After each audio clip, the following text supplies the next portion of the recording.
जिला स्तरीय सलाहकार कमेटी मीटिंग आज शिमला में बचत भवन में हुई। बैठक की अध्यक्षता उपायुक्त शिमला ने की। बैठक में केंद्र और प्रदेश सरकार की विभिन्न लाभकारी योजनाओं से आम लोगों को लाभान्वित करने को लेकर समीक्षा की गई। बैठक के पश्चात उपायुक्त शिमला ने बताया कि जिला के दूरदराज क्षेत्रों में सरकार की विभिन्न योजनाओं का लाभ पहुंचाने और उस क्षेत्र में रोजगार को बढ़ाने के लिए विशेष प्रयास किए जाएंगे।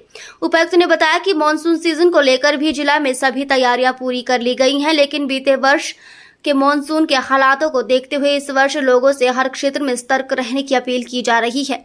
बैंकर्स के साथ बैठक के बाद उपायुक्त शिमला ने बताया कि जिला में रोजगार से अधिक अवसर सृजित करने और आर्थिकी को बढ़ाने के लिए बैंकों के माध्यम से सरकारी योजनाओं को लोगों तक पहुंचाया जा रहा है। उन्होंने बताया कि शिमला जिला के दूरदराज क्षेत्र जैसे कि डोडरा कवार में युवाओं को रोजगार से जोड़ने के लिए स्थानीय पर्यटन से जुड़े प्रशिक्षण के साथ ही सरकारी स्वरोजगार योजनाओं से जुड़ने के प्रयास भी किए जाएंगे।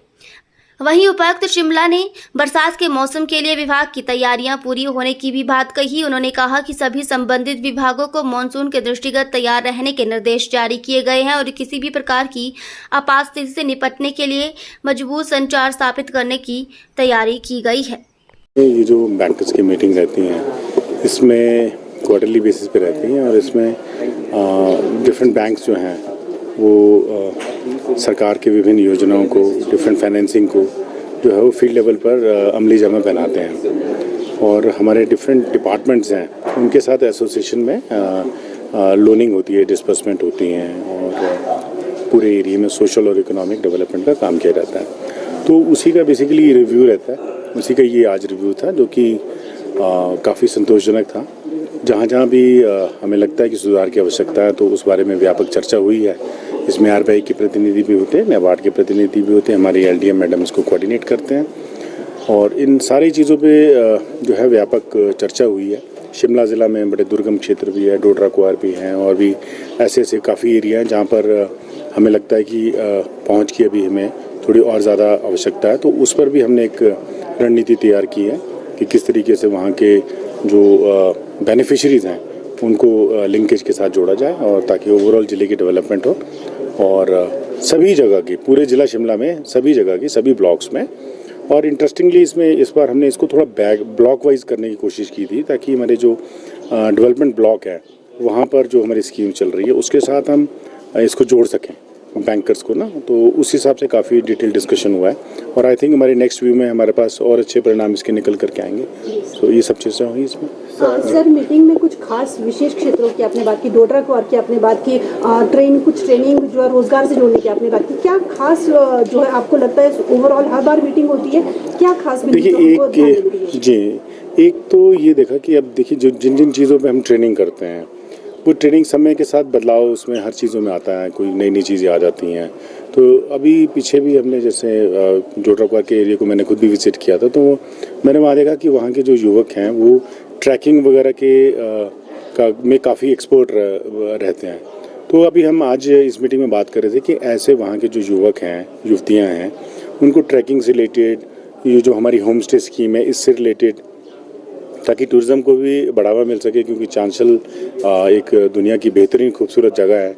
तो यहाँ पर बहुत पर्यटक आना शुरू हुए हैं। तो ये वहाँ से ट्रैकिंग के लिए भी जो है, तो अगर क्वालिफाइड हमारे पास बच्चे होंगे, हमारे युवक युवतियाँ होंगे, तो मैं समझता हूँ कि वो बाहर के जो लोग आते हैं वो एक अगर किसी के पास एक प्रॉपर ट्रेनिंग है तो उस पर एक उनके सारी ट्रस्ट भी बिल्डिंग होती है और अपने आप की फिर उस तरह से रजिस्ट्रेशन भी करा सकते हैं ताकि वो उनके पास एडवांस इन्फॉर्मेशन रहे और उनको एक अच्छी आय का स्रोत वो बन सकता है। तो इस विषय पर चर्चा की ताकि उस पर हम वहाँ के बच्चों के लिए और ऐसी जगह में जहाँ भी शिमला में ट्रैकिंग और इस तरह की चीज़ें हो सकती हैं।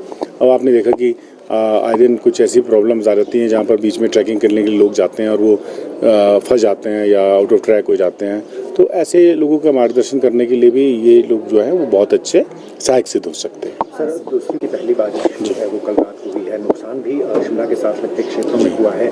आइंदा किस तरीके से सतर्कता बरतनी? देखिए बिल्कुल अब तो जो भी प्लेटफॉर्म हमको मिल रहा है आज की डेट में, और उसमें सबसे बड़ी बात तो ये है कि हमें स्वयं सतर्क रहना है। देखिए पहली बात तो मैं ये कहना चाहता हूँ, मुझे सतर्क रहना, आपको सतर्क रहना है, क्योंकि मौसम जिस तरह से पिछली बार हाईली अनप्रेडिक्टेबल रहा था तो उससे हमने बहुत सारे लेसन्स लिए हैं। तो उस लेसन्स को सबसे पहले तो ये देखें, सतर्क रहें। तो कुछ चीज़ें ऐसी हैं कि हमने भी पीछे डिज़ास्टर मैनेजमेंट की भी मीटिंग ली थी, उसमें भी हमने सब डिपार्टमेंट से कहा है कि एक तो अब 24/7 रेडी रहें। हमारा यहाँ कंट्रोल रूम बना है, 24/7 फंक्शनल है। लेकिन मैं सबसे इम्पॉर्टेंट बात ये कहना चाहता हूँ कि एक जो नेटवर्क है उसको एग्जॉस्ट करने की सभी लोग कोशिश करें। हमारे जो फील्ड फंक्शनरीज है, राइट फ्रॉम द पटवारी और कानूनगो, नायब तहसीलदार, तहसीलदार, SDM, फिर ये सब फील्ड में काम करने वाले फंक्शनरीज हैं, इन सबको कह दिया गया है कि पूरी तरह से चौकन्ना रहें, चुस्त रहें और अपने नंबर को सार्वजनिक प्लेटफॉर्म पे पंचायत के माध्यम से हर जगह में सर्कुलेट करवाएं, ताकि किसी भी वक्त कोई अगर समस्या आती है तो उसके साथ निपटने के लिए हम लोग तैयार रहें। इस बैठक में, पिछली बैठक में हमने ये भी तय किया था, हमारी जितने भी हमारी पुलिस फोर्स है, होमगार्ड फोर्स है, SDRF है, ये सब अपने प्रिपेयर्डनेस के लिए पूरी तरह से तैयारी कर रही हैं। तो बाकी ऐसी कोई घटना ना घटे, ऐसी ही प्रार्थना है। लेकिन कोई दिक्कत आती है तो उसको जो है हम सब लोगों के मिलकर सहयोग से अपनी जितनी भी कार्यकुशलता हम लोगों की है उसको जो है पूरा किया जाए।